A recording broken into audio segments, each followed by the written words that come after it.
अधीक्षक राज्य उत्पादन शुल्क ठाणे कार्यालयाच्या अधीनस्थ भरारी पथक क्रमांक 1 चे निरीक्षक श्री धनशेट्टी आणि त्यांच्या टीमला मिळालेल्या गुप्त माहितीनुसार ठाणे जिल्ह्यातून गोवा राज्य निर्मित आणि गोवा राज्यासाठी बनवलेली आपल्या महाराष्ट्र राज्यामध्ये प्रतिबंधित असलेली विदेशी मद्याच्या दारूची वाहतूक होणार असल्याची खात्रीलायक माहिती मिळाल्यानुसार आज सकाळी खारेगाव ठाणे रस्त्यावरती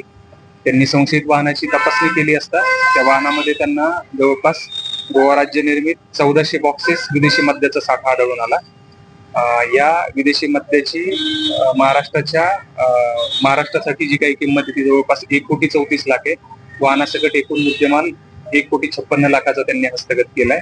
आणि एका आरोपीस जो वाहन चालक आहे तर त्याला अटक केलेली आहे आणि त्याच्याकडून आणखी या गुन्ह्यातील या मद्याचा पुरवठा करणारा आणि हे मद्य नेमकं कुठे घेऊन चालले होते याच्याबाबत तपास आमचे निरीक्षक श्री धनशेट्टी करतायत. राज्य उत्पादन शुल्क ठाणे अधीक्षक कार्यालयाने गेल्या वर्षभरामध्ये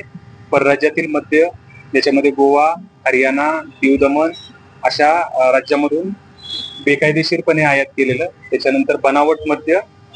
विदेशी स्कॉच परराज्यातून आणि परदेशातून आयात केलेली असं जवळपास 6 कोटी रुपयापेक्षा जास्त किमतीचा मुद्देमाल गेल्या वर्षभरात आम्ही हस्तगत केलेला आहे आणि अशाच प्रकारची कारवाई यापुढे या कार्यालयाकडून चालू ठेवण्यात येईल.